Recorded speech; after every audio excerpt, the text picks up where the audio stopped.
Hello students, आज फिर आपके लिए लेके आया हूं एक और क्वेश्चन स्ट्रेट लाइन का। काफी अमेजिंग सा क्वेश्चन है, इजी सा क्वेश्चन है। देखिए क्या कहना चाह रहा है। A piece of a cheese is located at 12, 10 in a coordinate plane. नहीं, एक चीज का पीस है वो कहां लोकेटेड हो रहा है बेटा? 12, 10 पर।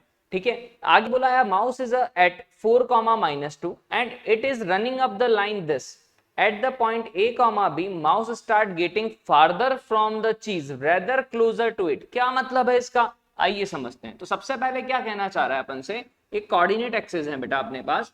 अपन को क्या बोला है, चीज का जो पीस है वो कहां लोकेटेड है? 12, 10 पर। तो मैंने मान लिया ये 12, 10 कोई पॉइंट है। दूसरा बोल रहा है माउस कहां पर है? 4, -2 पे। 4 कहां होगा? इस साइड बेटा। -2 कहां होगा? नीचे की तरफ। तो 4, -2 मैंने मान लिया यहां कहीं है। यहां पर क्या है? माउस बैठा हुआ है। आगे क्या बोला है बेटा? Is running up the line y equal to -5x plus 18। तो अगर यहाँ पे इस लाइन को बनाना चाहूं बेटा तो कैसे बनेगी ये लाइन? आप खुद सोचो कि अगर इसका x इंटरसेप्ट निकालें तो 5x plus Y equals to 18, यानी x इंटरसेप्ट कितना हो जाएगा बेटा? 18/5। ऐसे ही अगर y इंटरसेप्ट निकालूं तो 18/1 डबल इंटरसेप्ट फॉर्म में कन्वर्ट कर दिया तो 18/5 तो x इंटरसेप्ट आ रहा है, y इंटरसेप्ट क्या आ रहा है? 18। अच्छा, ये 4, -2 क्या इसको सेटिस्फाई कर रहा है? बिल्कुल कर रहा है। मतलब कि ये जो लाइन है वो इससे पास आउट हो रही है। नहीं, दोनों इंटरसेप्ट पॉजिटिव है अपने पास बेटा। क्या दोनों इंटरसेप्ट पॉजिटिव है? x इंटरसेप्ट 18/5 है और y इंटरसेप्ट ऐसा कुछ है, ये कुछ 18 पे कट करेगा। मान लिए 0,18 है बेटा। इस 12,10 को थोड़ा नीचे मान लेते हैं, ठीक है, ताकि पॉइंट अपना करेक्ट हो। क्लियर?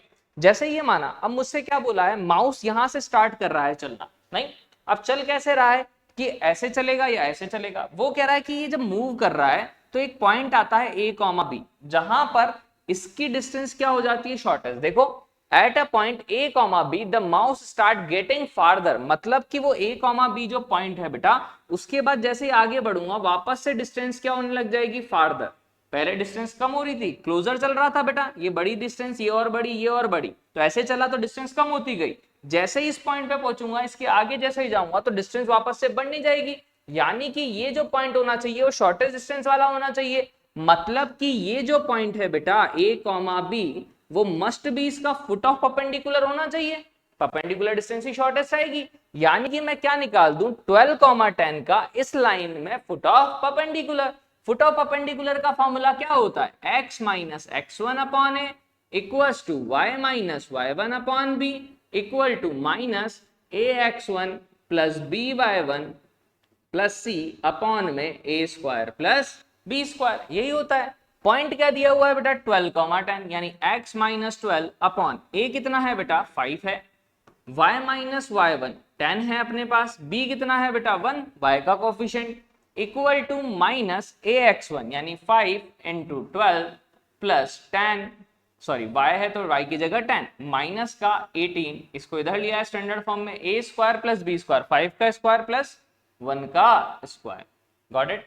जैसे इसको सिंप्लीफाई करेंगे अपना आंसर आ जाएगा। तो ये क्या हो जाएगा? y minus 10 upon 1 equals to 5 12 जा 60, 60 प्लस 10 70, 70 माइनस अगर 18 करूंगा तो कितना आएगा? 52 अपॉन 26। कितनी बार कैंसिल आउट? 2 बार। यानी कि x इक्वल्स टू अगर देखूं तो x माइनस 10 अपॉन 5 माइनस 2 के इक्वल, y माइनस 10 भी माइनस 2 के इक्वल, यानी y तो 8 है बेटा। और यहां से अगर देखूं तो ये माइनस का 10 माइनस का 10, तो x कितना है? 0। तो अपन से पूछा है बेटा a प्लस b की वैल्यू। क्या पूछा है अपन से? x माइनस 12 था ना यहाँ, तो 12 है और 10 है, तो कितना आ जाएगा बेटा अपने पास? ये तो हो गया माइनस 10 प्लस का 12 यानी 2। तो 2 और y की वैल्यू 8, यानी 2 प्लस 8 कितना हो जाएगा? 10। तो कौन सा ऑप्शन करेक्ट हो जाएगा बेटा? B option is correct. तो कितना इजी सी क्वेश्चन था, बस थोड़ी सी लैंग्वेज थी। तो अपन को पता होना चाहिए कि अगर कभी बोला जाए अपन से बेटा कि कोई पॉइंट है, ठीक है, कोई दूसरी लाइन पे चल रहा है और वो बोल रहा है कि भाई किसी एक पॉइंट पर इसकी डिस्टेंस छोटी होने की बजाय बढ़ रही है, मतलब वो क्या होना चाहिए बेटा? Foot of perpendicular. आपके तुरंत दिमाग में आना चाहिए। तो ऐसे क्वेश्चंस जी मेंस में पूछे जा सकते हैं बेटा। ऐसे ही क्वेश्चंस के लिए बने रहिए और चैनल को सब्सक्राइब कर दीजिए।